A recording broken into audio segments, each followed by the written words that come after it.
first dry run of Unconventional Wisdom with Mehul Patel and Rich Happel, where we're going to talk about the generation gap between old people and young people. Yeah, basically. Right. Yeah, I would be the old person that's on his way out, and Rich is on the way in. No, but I'm thinking I'm on the way out. I'm so fucking sick of it. I have to go to the thing I told you before we were gonna. Yeah. But when we were going on the subway, I have a Halloween party tonight, and I have no interest. I couldn't have less interest. See, so in going to this. There's a curve with Halloween, though. You will hate it for a while, and then you may start enjoying it later. I don't mind Halloween as much as I disliked it before. Now I don't mind. I'm not going to a Halloween party tonight. Good. I'm not. I almost am thinking about one tomorrow, but I probably still won't go. Good. But you've always disliked Halloween. No, listen. I don't mind Halloween. Okay. It's good. It's great. I understand why people enjoy it. My thing now is, as a comedian, we're comedians. We tell jokes. We're having fun. This is a holiday for people that aren't fun. This is true. This is true. This is where people can it's like Mardi Gras, everywhere. It's sort of like in the search of spectacular fun, and I think that's what the costumes are for. Costumes enhance personalities that are usually dull. But the problem is the costumes are dull. Oh yeah, I mean some of them. I don't know who I worry more about, the dull costume or the person who took so much time. So much time, like Broadway costume design time, where I'm like, if you applied this to other parts of your life, you'd be more successful. You'd be a billionaire. You would really be just unbelievably successful. Because I know what everyone's going to be this year. Squid Games. Squid Games? Okay, I've never even watched Squid Games. Because that's what this is. It's just people reflecting it's just like monkey see what monkey do. Yeah, I think so. And then they're just like, no, right? You saw this? Did you watch The Office? I'm Dwight. You can't tell by the glasses and the shirt? Yeah, I mean, Halloween, I will say with Halloween, I've either had a really good time and I was surprised, or I had a really bad time. I mean, it's never in between. My Halloweens have been total duds, or I'm like, wow, I'm glad I put the effort in to come out and wear this ridiculous costume. Are you going to wear a costume is probably the big question. No. So you're going to be the guy that shows up no costume. I'm going exactly like this, and when they ask me what I am, I will say a 28-year-old. Okay. That's what I am. All right. Because can we not be children? And also, this party was planned last Sunday. Last Sunday? So, but is it at a private residence? Yeah, it's at my buddy's apartment. Okay. All right. That could be either better or worse. I don't know. I mean, I have friends who are just going to go out with no plan. That's fine. I mean, it's not, but it's better. They're just bar hopping with their costume, and they're going to see what happens. Go for that. To play. I feel like he noticed no one was doing Halloween. And he said, let's do it. And let it die. Yeah, I think, die. Yeah, forced fun is bad. Yes, you're already not fun off the get-go. Forced fun is really the worst. I feel like I'm going to have forced fun. First off, I'm not going to have fun. No, forced fun is like when you're complaining to your parents, I'm bored, and they're like, okay, yeah, well, you can hang out with us and our friends. And that's terrible. When you're a kid, that's terrible. But isn't it funny now that I'd rather do that than hang out at this party? I'd rather be with my parents and their friends, be it limited, than go to this party. It does speak. It does speak. I mean, but again, I think I have friends that really love Halloween. I'm 45. This is big. This is important. This is one of the big things about COVID ending that signals COVID has ended is a true Halloween for a lot of friends. And I don't know if that's generational. I think a lot of people, I think all generations, there's a high percentage of excitement about Halloween. But I see it more intense as I've gotten older. That I have friends who never go out. who barely go out. They got kids. Right. This has been planned for weeks in advance. That this night we're going out. We're going to have a good time. We're going to be hungover. So we need somebody to take care of the kids for like 36 hours. Like this is drop off with the parents or in-laws or whoever. That's how serious some of them take Halloween. Shouldn't they be with the kids on Halloween? I don't think they think that it's really for the kids after sunsets. I think they're just like, after around 7, 8 p.m., it's my time. It is my time. No. And what It are is these my people time. doing for professions? Are they accountants? I think it's across the board. It's creatives, it's white collar, it's medicine, it's unemployed. It doesn't matter. I think it crosses a lot of different socioeconomics. Halloween. I just feel like the more boring your job is, the more you love dressing up. Yeah, I would say that. It's because it's kind of like an escape of who you are for a moment, because you're wearing a mask or you're wearing a costume and you can pretend to be different. It does make up. There's no question. It makes up for the personality deficit, the costume. That's my thing. I see someone in a good costume, I know you're not going to be a fun person. Me showing up like this, I'm the most fun there is, huh? Well, I will say it's bold to show up with no costume and then be the biggest personality in the room. I would take that upon myself as a challenge to do that. I don't think I've ever done that, though. I think I've always had pretty mandatory, you better come with the costume. I had a friend, she always threw a party for, 15 years, and there was a bouncer, and you were not getting in without a costume. I would have just shook that bouncer's hand and said, you fucking know it. Thank you for giving me the out on this. You've given me permission to not be here. But yeah, it is. I think it seems like Halloween's never going to go away. No, never. It's pretty much always going to be there. I remember the year that Halloween was the weekend of the New York Marathon. And yeah, and Halloween was, for whatever reason that year, it was days, because it was on a Saturday. So Halloween started Thursday night, Friday night, Saturday, and then the marathon was on Sunday.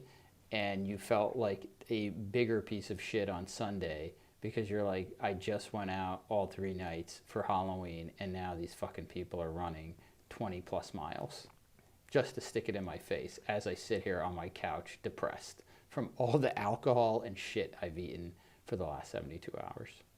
That must be the first weekend in history where the marathoners weren't the biggest losers that weekend.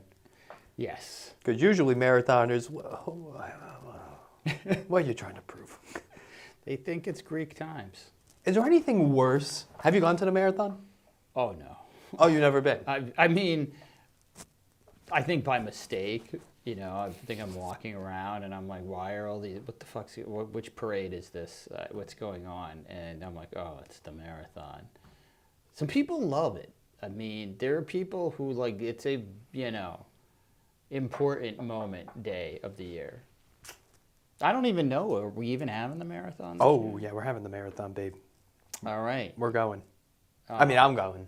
Well, I might not go, because the whole, my dad's birthday's the day before. Okay. But if you've never been, fix that up there. I'm going to see. We're going to play around with it. this. Okay, there we go. There's nothing worse. My buddy's running, this is going to be the 4th year in a row, excluding last year, that he's run the marathon. There's nothing worse than like the 65-year-old who's like, I always knew I could do it. It's like, what did you just prove? That they can run far if needed, that's it. You That's it. run far so that you can't walk, and well, you're not going to be able to move. Oh, I mean, I think it's brutal on the body. Oh, it's stupid. Like, I mean, it's got to be one of the most violent things you can do to your body willingly. Yeah.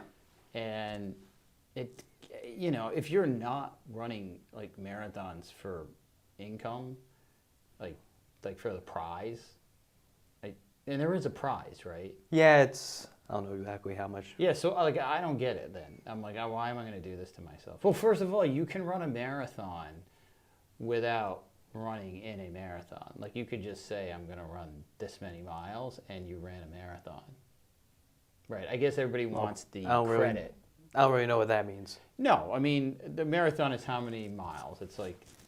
It's 26.2. Yeah, so you could just do that on your own, is my point. You don't need to, like, enter into the New York Marathon. It's just about distance. Of course, yes. So this is like you just want to do this with a lot of people and the pageantry of it. Right.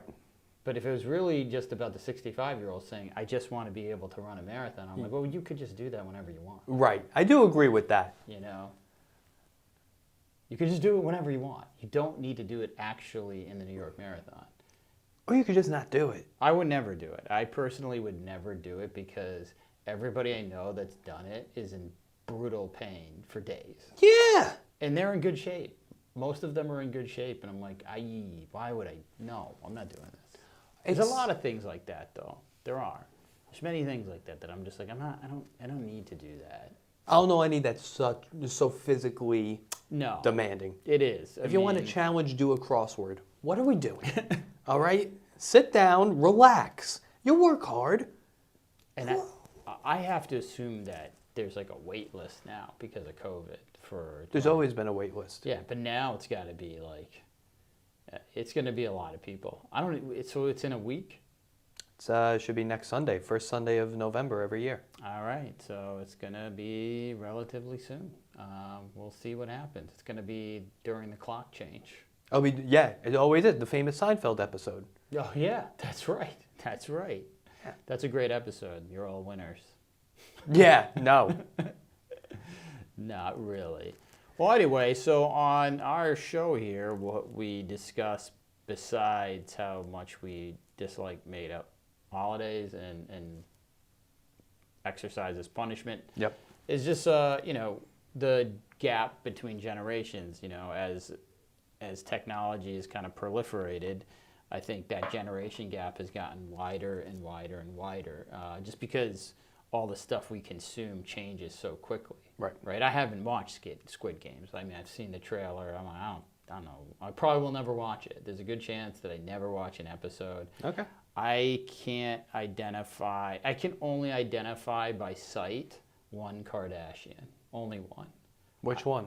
The one with the giant butt. She was nude a while ago. I mean, that's kind of their thing. I think it's got to be Kim is the famous one. Kim's the famous one. I think I could identify her in a lineup. Okay. The other ones I couldn't. I have no idea. Well, because their faces change so often. I wouldn't know one of their old faces. Not even an old face. Yeah, I wouldn't even know. I would have no idea. But I think that's also because like everything changes, pop culture changes so fast. When I was growing up, there's 3 channels, and that's it.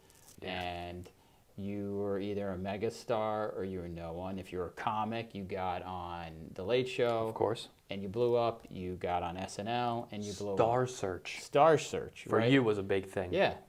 Those people actually turned into stars. Kevin James. Yeah, I mean, there's probably a list of them there's tons of them. And so it was very different. It wasn't so spread out. It wasn't so category driven. It just wasn't so specific, right? Like now, if you are just like, well, I only want to watch entertainers who are left-handed and from Norwegian of descent. I was going to say, what was it called back in the day? Yeah, Norwegian? That's it. You could find somebody who fits that, and that's your entertainment. So I think it's different. But even like, we were talking about this, and a big part of what we're going to start looking at is just how branding, television commercials of a lot of companies that are out there that become part of culture, American culture, whether people want to believe that or not. America is a business. I think that's actually not a bad thing. I actually think it's a good thing for a variety of reasons, but I don't think it's an evil thing. Let's put it that way. There are problems with that, of course, but I don't think it's just a binary, it's bad, it's good. The demo that's going to be listening to this podcast, they're in on that. Yeah, I mean, it's just I will say that there are bad things about the statement that America is a business, but I think there are very, very good things too. It makes us competitive. It allows us to reinvent ourselves. I think it lets us not be stuck in one shape or form, and I think it allows for change. Maybe people don't think that change is fast enough, but American business has a huge, huge, huge impact on American culture, maybe more than anything else. I believe that, and subjective, but that's what I believe. I believe that. And so, we were talking, when I was a lot of television commercials for these brands, they've changed so much. And for me, we were saying our memories of real memories where it's very clear is about when we were 10 years old. Yeah, start off. Yeah, and so I look back at some of those commercials and things like that, and it kind of demonstrates why people from my generation are the way they are. Because a lot of that got hard-coded when we were 10, and similar to yourself. We were talking about Nike, right? And for us, Nike was just sort of becoming a thing in the mid-'80s. Right. It was from the Terminator movie. There's a scene where he just flashes the Nikes, and everybody remembers that scene. And then there's, of course, Michael Jordan, and then everybody just thought those commercials were the coolest commercials. They were actually commercials that you wanted to see. Right. The Super Bowl would come, and you're like, whoa, what was the Nike commercial? It just became hard-coded. It became part of American culture. And I don't know, is it as much your generation, the Nike brand, as it was for us? For us, it was like the elite brand. Like, if you had Nikes, it meant something, especially as a kid. Well, that's just, Nike growing up was like the brand, and everything else is kind of playing catch up. Playing catch up. I would say like Reebok was too, but even then, like Reebok sponsored the NFL and the NHL. That's all. Like, you didn't buy. No one cares. Yeah. You didn't go out of the way. Adidas was European. Puma's European. Yeah. Converse. Are they even around anymore? I owned a pair of Converse Dwayne Wade shoes when I was in like the 6th grade because I shopped at Kohl's. But yeah, besides that. Do you have a pair of Nikes? No. Oh, I try to walk into my parents' household wearing a pair of Nikes, you're getting kicked out. Not anymore. So I think that's one thing that's interesting about your generation that's come from sneakers, right? Sneakers, I know it's such a mundane thing when you say sneakers, but it's a major industry. It's a major industry. It's billions and billions of dollars, and it's where a lot of athletes make more money from their sneaker contracts than their actual contracts playing whatever sport.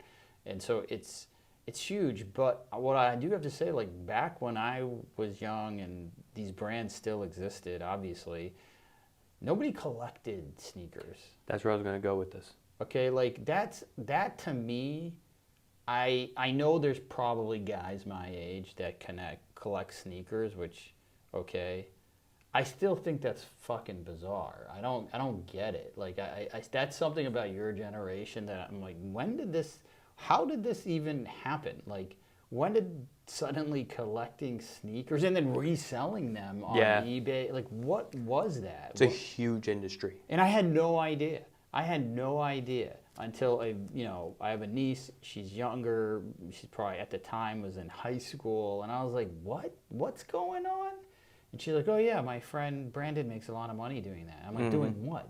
And she's like, I'm like, flipping sneakers? He buys them for $100 and sells them for $175? What fool is... So what is that about your generation that suddenly collecting sneakers? I still don't get it. Yeah, I'm not the guy to ask. I don't know. I'm wearing Brooks right now. I've worn Allbirds the past 3 years. I don't get it. I also don't know what to look for. Why is this shoe $1,100? I have no idea. And it's interesting because I'm sure we had things that we collected that made no sense, right? That we just put value on them just because. Like Cabbage Patch Kids back then. Right. Beanie Babies. When I was little, that was big. It all comes down to scarcity. Star Wars. But Star Wars is a little different because like the action figures. You know. Oh, Star Wars action Yeah. figures. Okay, okay. Well, there's a scarcity. They don't make them anymore, and there's just like The toys I get. it's a cultural phenomenon in Star Wars. I understand that it's in Sneakers. like the mint condition. I get. I just don't get it. I don't get like where that came from, and I feel like it's happened in the last 6, 7, 8 years. Oh no, it's been before. Even before. Maybe a little bit longer than that. Even before. When was I in high school? 2008 to 2011. Back then, it was a thing. Yeah, see, for my generation, collecting things was strictly out of scarcity. There just wasn't a lot of them, and that's why you wanted it. This seems like, I'm like, but I feel like these shoes are available. I'm like, I don't get it. Apparently, they're not. They're not. So But they look like shoes you could get. That's why I'm not the guy to have this conversation, because to me, I'm like, no, do I know these are white Air Forces, and on the bottom, there's a splash of green. Yeah, it's like So the 1500. now it's like a fine wine. You know, people who know wine are like, well, this was aged a certain way, and it's this vintage. That's how people talk about sneakers. Oh, they'll probably go into greater detail than You know. connoisseur. Yeah, A sneaker. wine. What's a wine? A wine. What's it called? I think it's a connoisseur. It is a connoisseur, but it has its own name. But we're going off topic here. I don't, because to me, shoes should just be functional. Also, I don't like basketball, so I don't really get the Jordans, Yeah. like the Jordan 1s, the Jordan 2s, but then the Jordan 1 re-release. It's like, well, wasn't it released? Why are we doing a re-release? I don't know. You were released. I don't get it. I don't get what else. Is there anything else people your age collect? I collected quarters when I was little. I did that. I think that goes under stamps. And Stamps. I don't think I've ever used a stamp. I think every decade, so they're collecting Bottle something. caps? How old are you? Who's collecting bottle caps? I didn't collect bottle caps. Back in the day, people collected bottle caps. For what? I don't know, because there wasn't anything else to collect. People collected. That's garbage. Collecting bottle caps because there's nothing else to collect? I mean, that's where we were. That's where we were. But again, I think it was like Coca-Cola cap or a Pepsi cap or whatever cap. It still came down to the branding. It still came down to, I don't think you could just take any bottle cap. I think some had more weight than others. I'm trying to think what else we collected.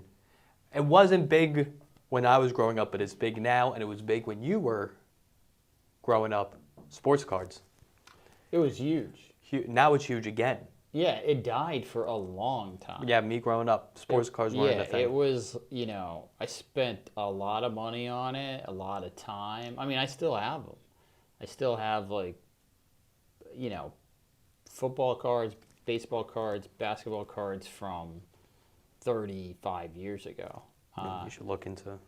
Because, the thing is, they went to almost no value, and maybe now they're worth something else. Oh, it's big right now. You go into TikTok, people are doing they'll buy packs of cards, and they'll reveal it and tell the price of it. And But so I have like a Jerry Rice rookie card. Is that worth anything? I would imagine. Again, I'm not the guy to talk to. I'm just noticing what people are doing. Yeah. I don't do any of this. So that's coming back. It's interesting that people are even collecting anything. That's I still find it odd because you can buy everything now, right? And a lot of stuff that we consume is all digital. So maybe that's why there's this retro feeling of collecting something that's tangible. I don't know. Pokemon cards are big. They're back. They're back? When I was a kid, that was big. Yu-Gi-Oh was big when I was a kid. But are those collectibles? I don't know. I mean, maybe you could argue it. Crazy Bones was another thing. But they make so many of these. That's what confuses me. They make so many of them, and then 1% of what they make is scarce. And it just creates a whole collection mania because there's this 1% of it that is hard to get. And you're chasing everything for that 1% that's scarce. But you'll end up with 99% of the shit that's everybody has. And you're paying a premium for it. Yeah, I never. Which is genius, by the way. I mean, it is a genius business model if you can pull that off, where 1% of your product has real value, and then 99% of it is fucking worthless. And then people are still chasing it. Yeah, with enthusiasm. I don't. If you want to talk about collectibles, we could get a guy in, like a collectible specialist. It's just not me. I don't understand it. But that wasn't a big thing my age. I don't know what a big thing my age was. When I would do, like, video game releases were big, I would wait outside, like, for Madden every year. Yeah, we definitely... Well, that wasn't a thing for you. Well, we had video games, but we just didn't know when they were being released. Like, we just didn't... We had no information. They just came out. They just came out, and somebody in school was like, dude, you know, Sam Goody's at the mall has that fucking game, dude. Sam Goody. Yeah. That's a throwback. And then it wasn't so much, are they going to run out? How am I going to get to the mall? Like, how am I going to convince an adult to bring me there to buy a video game? That was the harder challenge of getting the video game, is actual possession of it. How do I get there? How do I, you know, there's no Amazon. There's no any of that shit. Right. So, like, so we had them, but like, we were working off of no information most of the time. Just the concept of a mall blows my mind now. Oh, Growing up, it was a thing. Oh, it was a huge thing. Malls were big. There was, you would go to the mall and buy nothing. No, I didn't, but most people would steal things. Oh, That's what the mall was there tons for. of theft. I thought Claire's was there strictly to steal things. It was to practice criminal behavior. See how good of a thief you are. Right. FYE. Remember FYE? I don't even know what that is. For your entertainment. Wow. Look I don't at that. even know that. CD But store. the amount of theft that happened, I mean, because the people in the store didn't care. I don't think they could, they're just like, yeah, if the electronic monitor thing doesn't work. That doesn't work. That's just, hey, good for you. You got away with it. Like, I can't remember ever hearing about a kid that got caught stealing. Can't remember. I don't know anyone that's ever been caught. I also didn't have that many friends, so I'm not one to ask. But a big thing was I'm trying to think of like mall culture, because I feel like my generation is really the last mall culture generation. Oh, for us it was a huge part. And again, all the brands are there. Everything's there. Everything feels familiar right when you walk in because you've been hearing about all this stuff every day. So it was a very familiar place. The mall was a very familiar place. Like if I close my eyes and I'm at the mall, to me the mall is like you're listening to Sum 41. You have skateboard shoes on. You have an oversized sweatshirt. Definitely oversized sweatshirt. You might go watch the Jackass movie, because that just came out. You're a big Bam Margera fan. You watch Viva La Bam every week when it's out. You love Don Vito. That's the mall to me. Yeah, for me, it's similar. It's just different. The food, we ate a lot of that food, and it was crap. That was the peak of culinary excellence. I mean, the mall food court. Oh. That's where that's the most cultured. Oh yeah, but that's like the real true cross section of America, because there were expensive stores in the mall. Well, it depends what mall you hang And out then at. there were like really crappy stores, but everybody did eat at the food court. Everybody did. It's like the Subway. Like there's a rich guy, there's a homeless guy. The mall food court. Oh yeah, man. I mean, that was definitely like where there was no class. No, zero class. But there were no classy options. No. In the defense of the wealthy.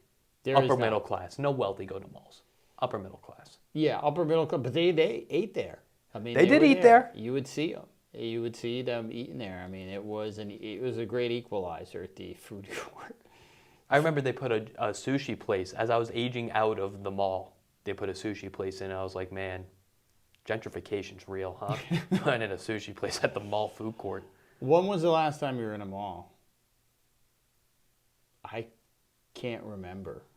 When was the last time I was in a mall? Probably like 4 years ago. Five years ago. I can't even remember. It must have been, I mean... well, I go to Brookfield Place in Battery Park, but that's not really... That's not a mall. That's a showroom. Yes. That's a showroom. That's great. It does have a food court, but that's an upscale food court. Oh yeah, that's in Battery Park. Yeah, I mean that is the modern day mall where it's just here's our showcase, is really all ridiculously expensive. If you buy shit here, you know you're overpaying. Yes. You know it's new. There's nothing there that... Well, I feel like they just clear the inventory every, like, 15 days. And it's just like, yeah, this is just our new stuff. And the food's actually good. It's amazing. The food actually is good. If you've never been to the Oculus or Westbrook, or is it Westbrook Place? Yeah. Or yeah. Brookfield Place. It's really good. They got a Black Sea Bagel. They have a sit-down sushi place. They have the barbecue. What's the barbecue place? They got a few locations. I don't know, but it's good. It's very good, and I'm blanking now on the name. It's good. It's top notch. But here's the difference, right? You go there, nobody's hanging out. Like, there's no skateboard pant kid. There's no teenagers there. No. But that, to me, we'll also look at the stores that are around. Why am I holding this? I feel so, like, without a mic, I have no idea what I'm doing. That's not a teenage mall. It's not, but is there really teenage malls now? As long as there's a Spencer's Gifts, that's a teenage mall. So, like, this mall, like, I don't think you could steal anything. No, 0% chance. I think it would be... I'm trying to think of what's offered in that mall. I think you can maybe steal a wallet. The cheapest thing's Lululemon in there, in that mall. It's Gucci, Prada. Oh, I mean, they get a Bose store. They've got an Apple store. They've got, like... Oh, you're talking Oculus now. Oh, even... I'm thinking the mall. Oh, Brookfield. I'm talking Brookfield. In my head, I'm in Brookfield. Oh, but there it's just as ridiculous. I mean, it's higher end in Brookfield. Right. My brain's in Brookfield right now. But yeah, Brookfield. Oculus, there's some sketchy activity going on in Oculus. Really? Oh, yeah. See, I haven't seen it. Yeah, there's a lot of homeless. It's just so big that you can't really notice it, but yeah. And I guess that's sketchy activity. That's probably a New York City thing. Like, I don't remember any homeless people at a mall. Where I grew up in the suburbs. There's no homeless people in the suburbs. suburbs. Yeah, I guess there's none. I didn't see any homeless people, period, in town. A true mall, what a mall needs to be a teenage suburban mall, you need a Spencer's Gifts. You need a Sbarro. I'll also include Panda Express into that. You got to be able to get a Cinnabon somewhere. Cinnabon or an Annie Ann's. Okay, so we'll make 4 things. Spencer's, Sbarro / Panda Express, Annie Ann's / Cinnabon, movie theater. If your mall didn't have a movie theater, it wasn't a mall. Well, we didn't have one. You didn't have a movie theater. And there's 3 floors. This thing was massive. I'm sorry to tell you, Mehul, you didn't have a mall. I don't know what that was. I mean, there was even a tuxedo rental store in there. I remember that. That's where I got my prom tux. They had every store, but there was no movie theater. I don't think there was a mall. There was one mall near me that had a movie theater. It was uncommon. No, you needed a movie theater mall. Well, it makes sense. It does make sense to have a movie theater. It creates a destination. It forces you to walk through the mall. It's smart. It's smart. Yeah. You also needed to have like a few, not many, but on the outskirts of the mall, a few chain restaurants. It's a very important part also. We had an On the Border. There must have been a cheesecake. We had a Boulder Factory. Creek. At Walt Whitman Mall, they had a Cheesecake Factory. Okay. They still do, by the way. Illegal Seafood's next to it. But that's a higher class mall than the Broadway Mall. I mean, Cheesecake, come on. I mean, that's... Oh, my God. Cheesecake's got, menu for 5 different restaurants. I mean, that thing it's massive. It's massive. I will admit, I like Cheesecake Factory. I mean, I'm never going to put up a fight if someone's like, well, let's go to Cheesecake Factory. There's one in Jersey City. I would go. I would make the trip for it. It's not that much of a trip from us. 20 minutes. I've looked it up. I've never really had a bad time at Cheesecake Factory. It's impossible. You can't. I mean, that's something that I think crosses generations. But like from growing up, Cheesecake Factory, that's like the Ritz. I didn't go to my first Cheesecake Factory till I was in my 20s. Wow. Yeah. I don't think so. I must have been out of college when I first went. Well, again, I don't know when the Cheesecake Factory came out. I think it was relatively new then.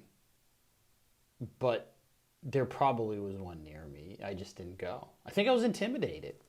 It's a very intimidating. It was the first restaurant I noticed with cathedral ceilings. Yeah. I was like, this. Everywhere it's like that. There's so many calories. They had to raise the ceilings. Absolutely. I know. I mean, if Cheesecake Factory came out now, I just don't think it could. I think it's only because it's got like rep. It's the most unhealthy food. The most unhealthy. They put the calories on. Listen.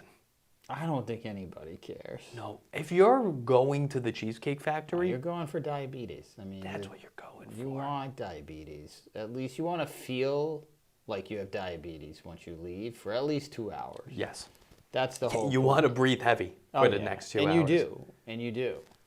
So I guess, yeah, I mean, the mall, that's a thing that's just gone. I don't think that's coming back. I think that's over. To add on, which is not coming back, because of Cheesecake Factory, like a Christmas for me, you went to the Sunrise Mall, you stopped at Fortune Offs Oh, wow, yeah. to pick up some ornaments. Then you went to the Cheesecake Factory. But like Fortune Offs, that's gone.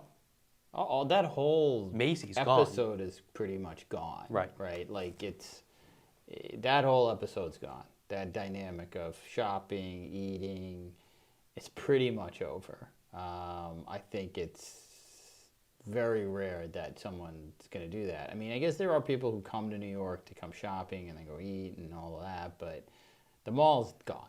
That cultural art, that's an artifact now. But just the department store is gone. Oh yeah, that's not coming back. When's the last time, let me ask you this. When's the last time you've been to a Sears?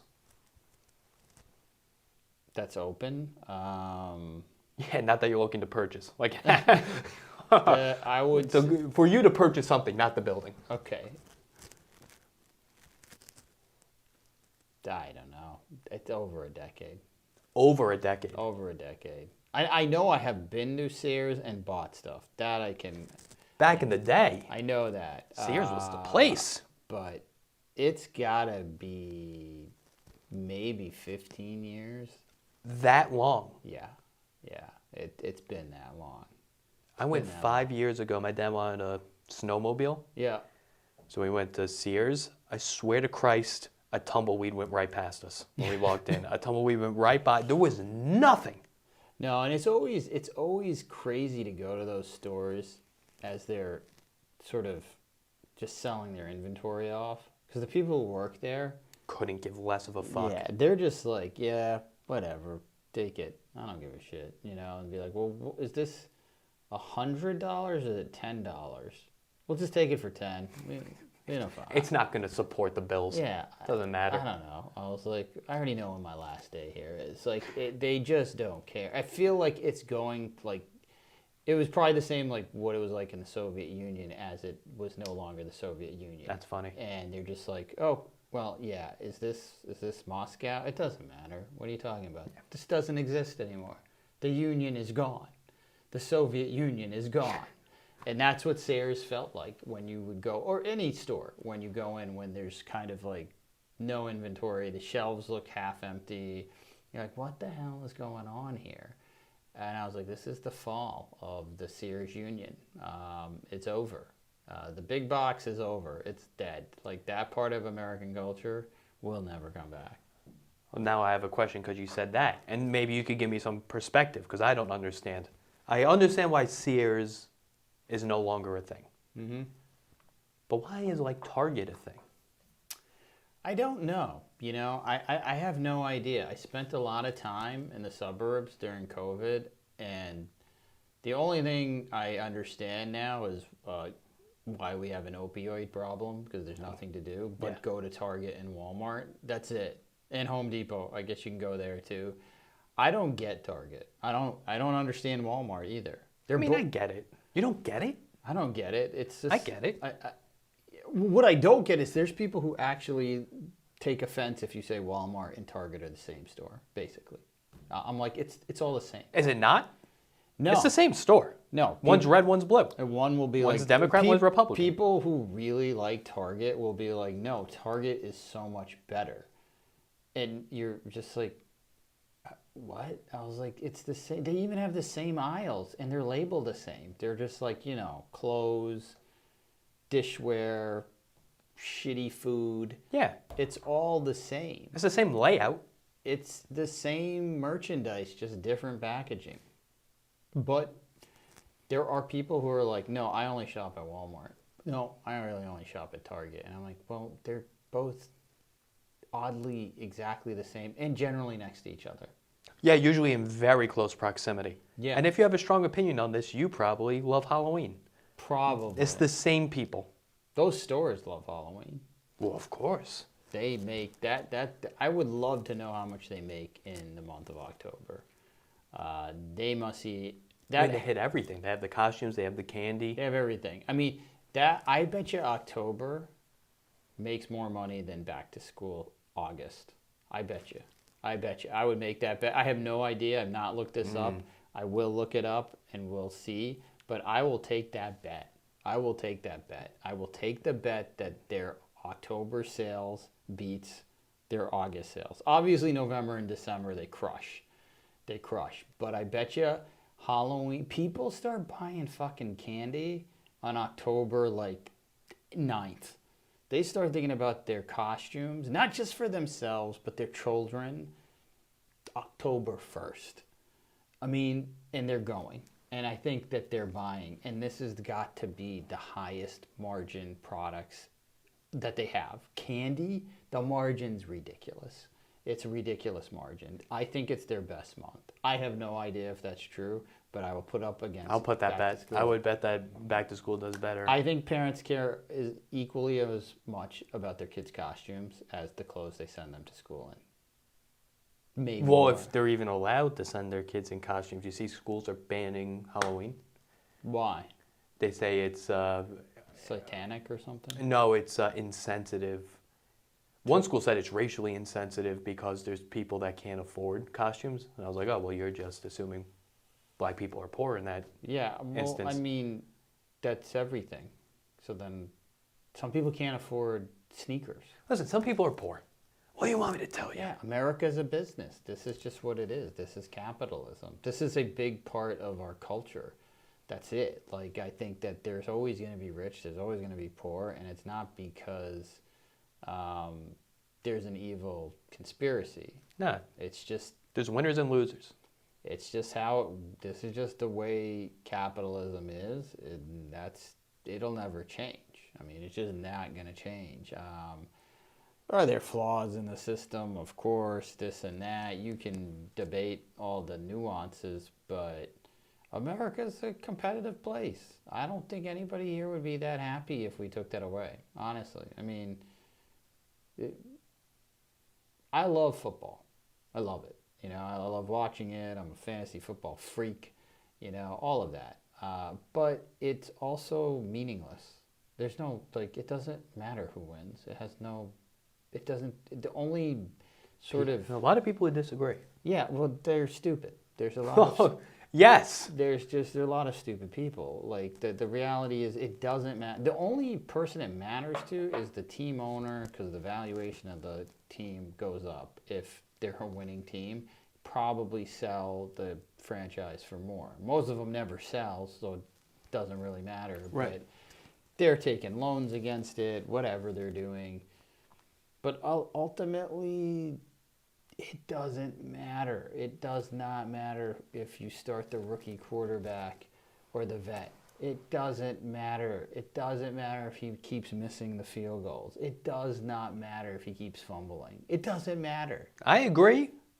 A lot of people wouldn't. Yeah, but we make it matter because we love competition, right? Right. What we're watching is reality TV. It's entertainment. It's reality TV, and it's drama that we really truly don't know what the outcome's going to be. Right. And so that's what we really like, and that I think is part of capitalism. Somebody can make an argument, well, it's not, and I'm like, nah, it is. I'm like that level of competition to me is very American, and getting away from that, I think it's dangerous. I think it stunts innovation. It stunts people taking a risk.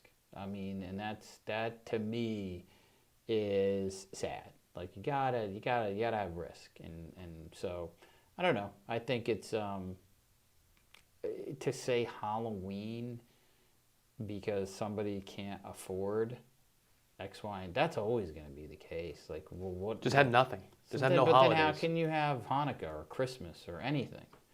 Because some kids are going to get better gifts, Exactly. and some kids come to school with better clothes or whatever.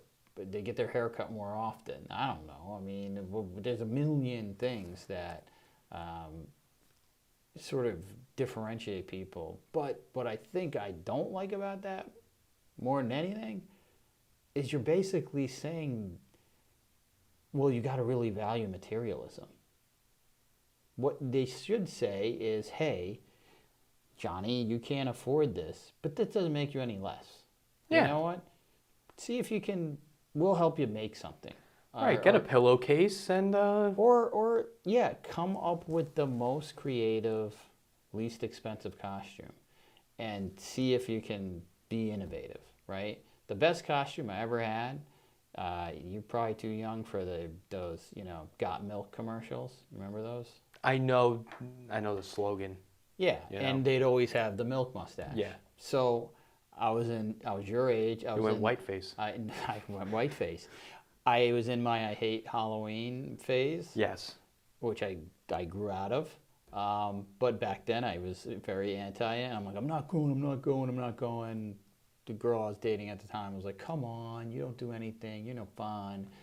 And I was like, all right, I feel a little challenged. So I, probably 20 minutes before she came over, I had no costume. I went in the bathroom, I took toothpaste, put it there, and I wrote on a t-shirt, got milk. And it cost me zero, it cost me the t-shirt. It cost me whatever I paid for this crappy t-shirt. And she was happy. She thought it was the best, most creative, like ingenious fucking costume. Everybody at this ridiculous, stupid party was like, oh my God, dude, that was so smart, so clever. Now, if you're the kid who has no money and you somehow have been encouraged to come up with something and you do that and you walk in and you know that your family doesn't have that much money and these other motherfuckers spent $50, $100, $200, and you walk up in that bitch and you spent almost no money and everybody thinks you have the best costume. That's swag. That's what it is. That kid's got the juice now and will forever remember that moment that he was supposed to walk into a room and feel lesser than, but felt greater than. And when you start taking that away, those opportunities in a young person's life to feel that, to accomplish that, I think that's a crime. That's a travesty. So you're saying the new rules people are placing are reducing swag? Yeah. Our future is going to be swagless. No swag. How can you can't fake swag. You can't You fake can't. it. It's the only thing in the world you can't fake. You just cannot fake it. You that see, and NFTs. Like you see a dude who's got swag and you're like, all right, he's gonna get the girl I'm going for. You know it. You're gonna be like, I'm gonna try. It's swag. Because she's really hot and I really want to see if I can get her phone number. But when that dude's got the swag, you know, it's over. Like, what am I gonna do? I can only hope he doesn't talk to her. Because it's a real thing and you can't fake it. You gotta earn it somewhere along the line.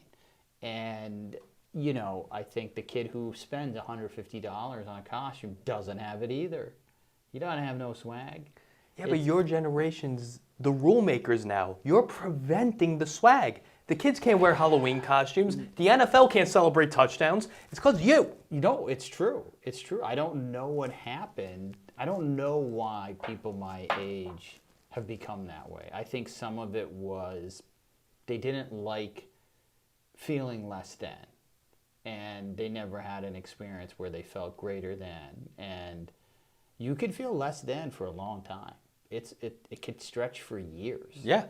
But I think if you're always in the fight to try to feel greater than, that's it. What else is there? Well, to me, I don't get it, but I agree. There are people who are in their mid-40s, early 50s, they want to solve to this common denominator, and I think it's silly. I think you rob the person of it. And also, what are you underscoring in this particular situation? What you're underscoring is materialism truly matters, and it has an impact on you. It should have. Not only does it, it should. We're recognizing that it should. That the stuff that you own owns you. It's not the other way around. And that's ridiculous. That's ridiculous. I was like, but if that kid comes in, help them, all right? Like, if you're an elementary teacher. Yeah, you're not creative then. You know, yeah, you come up with something that doesn't level the playing field, but allows them to get onto the playing field. And let's see, you know, because kids are creative. They've got an imagination. And maybe they come up with something. But why no costumes? I don't get it. I was like, tell them they got to make their costumes. You can't buy them at the store. Right. How about that? Or make it a contest. Here, everybody gets you can't do that. Everybody gets the same amount of materials, the same this, the same that. You can, you know what, have 20 pieces of material. You can pick 4. Everybody can pick 4 from this massive amount. You're taking the Iron Chef approach to Halloween. Yeah, and see what the hell you can come up with. And that's it. Why can't you do that? I don't understand. I don't understand that. That's because look, some kid's going to feel bad because he sucks at making stuff. All right, so at least that person's down to discover it. I'm not going to go in a field where I got to make shit. I don't get it. I mean, to me, it's ridiculous. It's ridiculous. I don't know why my generation has gotten so weak. You're a cuck generation. You know, where it's just like, I think what it is a lot of people my generation feel like they had it really bad. And I don't even know if it's to protect a future generation. I think it's more to, hey, I had it really bad, you know, and this helps me heal. And I'm like, yeah, you are a heel. You're a fucking loser. I mean, that's it. I don't care how that gets translated. You gotta take a beating sometimes. You gotta lose sometimes. Right. That's it. Like we have a tagline for this show that unconventional wisdom is the child of failure and effort. It would have been up here. It would have, but I failed to put it up there. We got to mirror this. I will put in enough effort where this thing gets in. We'll figure it out. We will figure it out. It's a weird thing. It's a weird thing that my generation's like that. What's interesting about your generation is I do feel like I'm nearly 20 years older than you, right? And yet, I don't know if this might be gender-based, but it probably is. Whatever. But I think, look, guys can be friends with other guys who are 20 years younger than them. I don't think most women can. No. And I think that, I don't know what that is, why that is. There's a million reasons, but I can tell you, I rarely see women my age who know somebody who's 18 to 20 years younger than them. And will say, yeah, this is a friend, this is a peer, whatever. It's pretty uncommon. It is pretty uncommon to see that. There's never you never meet a girl and she's like, oh, this is my mentor, Sheila. Pretty rare. I mean, they made a movie the one time it happened, Devil Wears Prada. It's the only time in the history that it's happened. And it was abuse. And it was abuse. Yeah. Which is to each its own. I also never saw the movie. It's uncommon. It is uncommon. But one thing I will say about your generation is I do think there's a little bit of pushback on that, where they call us out a lot more on, I feel like in recent years, like, well, you guys are just the biggest fucking wusses. I feel like it. Wait, your generation to mine or mine to yours? Yours to mine, as you guys are starting to get closer to your 30s, I feel like I see it and hear it more. Well, wait, hear what? Hear that they're just like the older dude or whatever. They're just, yeah, whatever. That guy's just soft. I don't know. I don't get why he wants it to be all like. Interesting. I think so. I see it. I would say it's the inverse. I think my generation sees everyone older than us as if you have a good job and everything, they'll say, you're privileged and you don't deserve this, and really they don't realize like They, now this person works. and it could be that I self-selected, right? And so there's part of that. See, I don't hear that. I never hear it. Oh yeah, that's a big thing. A lot of never hear thing it. everyone talks about work-life balance. Everyone's looking for a good work-life balance, and then they don't make it as much money as they want, and then they go, Yeah, well, yeah, but why? Yeah, that's one thing I don't get about your generation. Yeah, that's I will admit. When we can do we should write that one down. I don't get that, where it's this constant need. I was like, we live on a rotating planet. There's zero balance, period. It doesn't happen. Physics doesn't allow it, but what balance are you looking for? I don't get it. Like, you cannot. You get to have balance after you've done something. You don't get it before. That's Right. like saying, I need courage before I get into this fight. No, you just get your ass kicked, and then you get courage. That's how it works. I was like, you're not going to get those things before. And so I've never understood that. Like, if I interviewed somebody and they said I need a work-life balance, I was like, you can leave. Yeah, that's that. You can I actually leave now. You're not getting that with me. No way. No way. You got to be a dog, man. You got to be like hungry as fuck. But then again, if it's someone my age looking for your field, they're not really gonna say that. You know what I mean? It's more like a lot of people my age will freelance, and they'll be like, "That's just cause I want to, I want have to my be able to freedom." take 3 weeks off if I want to. Right, and but then they don't. They live in a shithole, and they're like, "Well, you know what the problem is? Wages aren't going up with inflation." And it's like, yeah, that's a part of it. Also, you just don't work that hard. Yeah. I mean, I think we have to put that into account as well. Yeah, I mean, I think it's like, you don't need to tell me what your goals are. Just tell me what you did in the last 24 hours, and I'll tell you what your goals are. Right. I mean, that's pretty much it.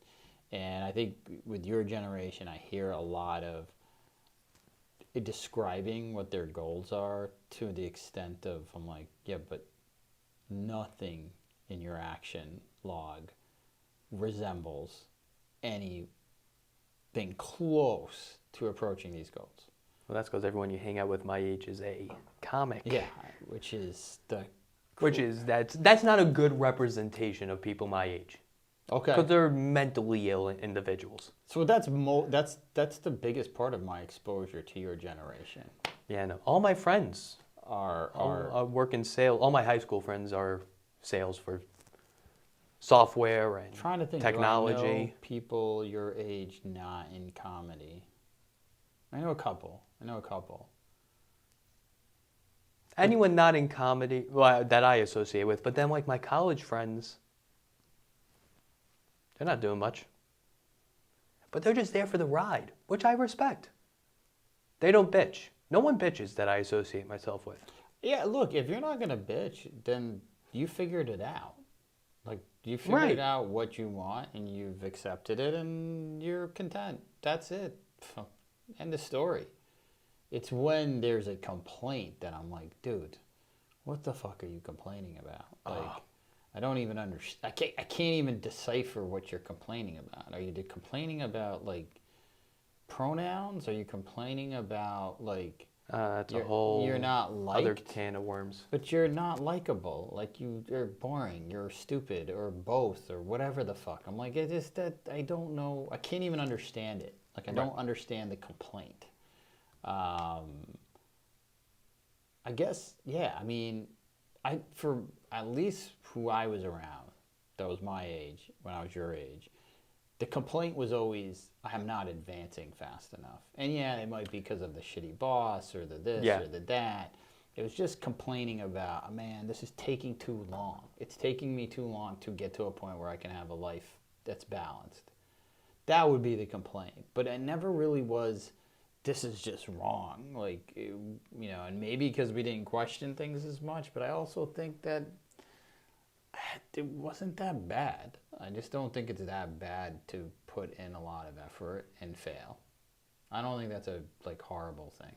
No, but for people my age that are actually driven, that are trying to work, that is the number one complaint, I'd say. That first off, you can't even get a position without 3 years experience. And then you're like, how do I get it? Yeah. And they're like, I don't know. Like, well, if you don't know, how do I know? Yeah, it's like, Which is not something you had a barrier to entry on. I think what probably doesn't get relayed to people enough, as far as when young people who are in college ask me for advice on careers and this and that, I think the number one thing I tell them is you're already 10 decisions deep. Yeah. Right. So accept that you've already made some choices that have already charted a course. The more decisions that you make, and even decisions you don't make, those are decisions too, they start to chart a course. And nobody's going to tell you this. Nobody. No fucking professor's telling you. Go to the fucking idiot career counselor. What the fuck are they going to tell you? They're a career counselor. That's a good job because you do nothing. You do nothing. You tell lies all day. Well, not even lies. You ate a fucking fortune cookie at lunch, right? And you're just like, hey, your day is coming.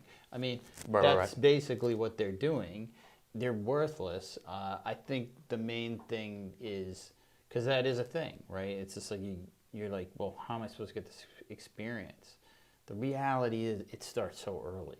Like, you really have to be trying to get these things by the time you're 19, 20, 21. And nobody wants to say that out loud, but it starts to chart a course. Right. And it's like, okay, if you've been just drifting and you're 26 now, 27, you really I personally can, on a conventional wisdom level, at that point, conventionally speaking, the only thing you can do is go back to school to pivot.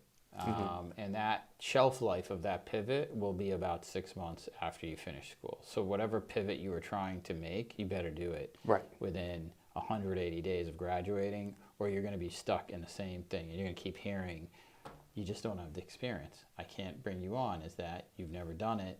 And yeah, you went and got a graduate degree in this exact thing, but you have no experience in it. At 6 months, that's what you're going to get. You got to make that connection way early. And I just don't think anybody talks about that. Like, I think that's I don't know. I feel like generationally speaking, the sense of urgency I had was so early. It was basically within 40, 50, 60 days of being on a college campus where I was like, I'm behind.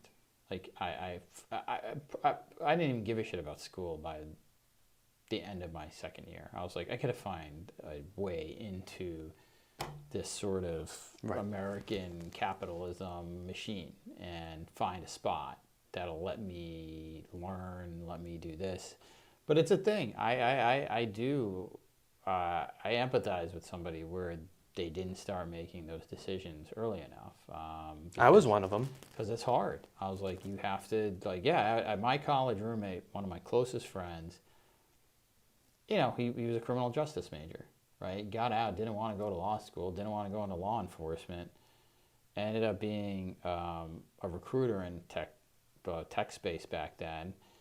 Hated his job, but loved the jobs that he was placing people at. There you go. And he just was like, this sucks. And then in 2008, when the recession hit, he was just like, I'm just going to go back to school and get a certificate in this like kind of low-level tech world and work my way up. It took a major pay cut, huge pay cut. But now he's doing the tech work on trading floors. He loves it. And his job sounds horrible. I would fucking blow my brains out if that, but he loves it. He's like, yeah, I love this job. It's awesome. And, but it took him a decade and a half to get to it. Right. And so I just think that making decisions early, in your experience, you said it's kind of similar, where it was like, you went into healthcare and realize I need to pivot. And it's hard. It's just hard. Yeah, it's hard. Well, I mean, my mom, she knows someone that son just graduated the program I did my master's at. Okay. Exercise science degree. So she's like, can you talk to him? He's lost. He wants to see what he could do with the degree. I said, yeah, talk to him. And he called me. His mom's on the phone. And she's like, yeah, so what advice would you give him to do now that he's graduated? I was like, you wasted 4 years. What I would recommend you do is, because he's from my hometown, Syosset, I was like, talk to your friends that are making money and follow that. Because what you just did was useless. And he was like, yeah, but I want to be a personal trainer. I was like, that's great. You'll be poor forever. But that's great if that's what you want to do. He's like, no, but they make good money. I was like, well, there's a ceiling. Everyone has a definition of good money. Yeah. You know, he was like, I don't even know how much they make. I was like, well then you can't. What are we doing here? There's just an assumption that they do. And I just think that, it is different. I do think a lot of your generation goes to school and it just sort of stumbles out. And I don't know why. I don't know if that's because there's just so many people who look like they're making money doing something pretty simple. And I don't know if that's an Instagram thing or social media thing, where I hear that a lot, where they're like, well, that's a great, I'm like, no, that's a job that has a major ceiling. But even if it doesn't have a major ceiling, it's very small percent of people in that industry do well. Right. And so your probabilities are very low. You go for it if you really want to do it. But if you're looking for, I just want to have a good life and I just want to make X, well, then go get a CPA. Go do that. There's other options. Right. And I don't get the urgency anymore from younger people. I don't see it. I think they just accept it. Yeah. I did that, and now I got to just take what I can get, and you can't have that attitude that young. No. Well, I think it's also, like, I'm the only person in my family to go to college. So, like, no one knew. They're like, exercise science. Science? You like exercise? All right. Let's do it. Compared to, like, someone, like that kid's mom has her PhD in psychology. And she was like, just do what you love. Both are wrong. I think you can do what you love if you're willing to take the pain. Like, doing what you love doesn't necessarily translate into anything. It could, or it may not. Right, but you can't just get a degree in art history. And then you're like, why can't I get... People are genuinely confused when they come out of college with an art history or exercise. Art history? I mean, these are degrees that are like hobbies. Right. Like, you can't get... Like, you can't have... If you love collecting baseball, I like fantasy football, but there's no career in it. Oh, some people, some people on ESPN would disagree. Well, again, it's a small percent. Right. Right? Like, that's it. And that's not transferable to anything else. Matt Berry on ESPN can't do anything else after this. Like, he can't even work in football, right? He could solely do fantasy. Yeah, like, he can only be the Dungeons and Dragons, commissioner of a fantasy league. That's what he could do. But there's nothing else he can do. Like, that, there's nothing transferable. And that's another thing. I'm like, if you're doing something that's so myopic that it can't be transferred to anything else, understand that's danger zone, man. Like, there's a reason people go into finance. There's a reason people go into certain fields, because it's broad. And it's like, well, you do this and then you'll get to the other thing that you want to really do. I always wanted to do stand-up comedy, but I also wanted to not have 15 roommates. Right. Right? And so that was a serious thing. So I was like, well, I have to eventually work for myself and then just keep going back. I was like, well, how am I going to get there? I don't have any money. I understood finance. I went into finance to learn how money is made. Right. And I didn't like it. I didn't enjoy it one fucking second. You need a stepping stone. Yeah. And everybody knew it. I went on, 87 interviews over the course of I don't know, 11 years or some shit. Basically, every 2 to 3 months, I got a job offer. I hopped around. I didn't care. I was like, I don't give a shit. Everybody told me, like, you're blowing up your resume. You're going to become unhireable, which was bullshit. People kept hiring me anyway. Nobody gave a That's like the fuck. thing now. Yeah, You nobody. stay at a place for 2-3 years and then Yeah, I'm leave. like, if you're there for more than 2 or 3 years, they got the option on you. You're their bitch. Right. They know you're not going to leave now. And they can just keep saying, well, next year we'll promote you. Well, this year we'll give you the title, but not the money.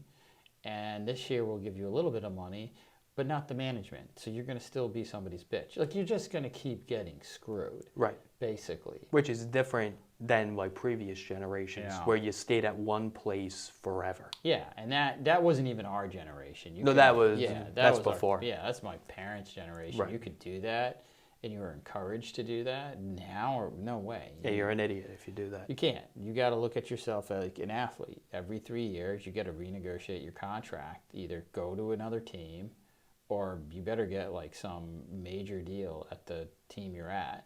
Otherwise, get the hell out of there. Like, Right. you have to leave. And so, for me to become a stand-up comic, it was then go work for yourself so you can have enough time to Right. do this. And so you get there. There's different ways to getting there, but I don't think being super narrow about it is helpful, especially when you're young. I'm like, you've got to be as broad as possible. You get super narrow, I'm like, all right, that's it. That's what you're going to do. That's what you're going to be. I mean, then switching is tough. If that person ends up being a personal trainer and then they decide, I want to get into cybersecurity, it's not happening. No, well, I mean, It's not happening. I did it, no big deal. You know? But also, no one's like proactive. Like Yeah. my mom's like, talk to this kid and explain what to do. I was like, what I did was I DM'd everyone at my current company until someone gave me an interview.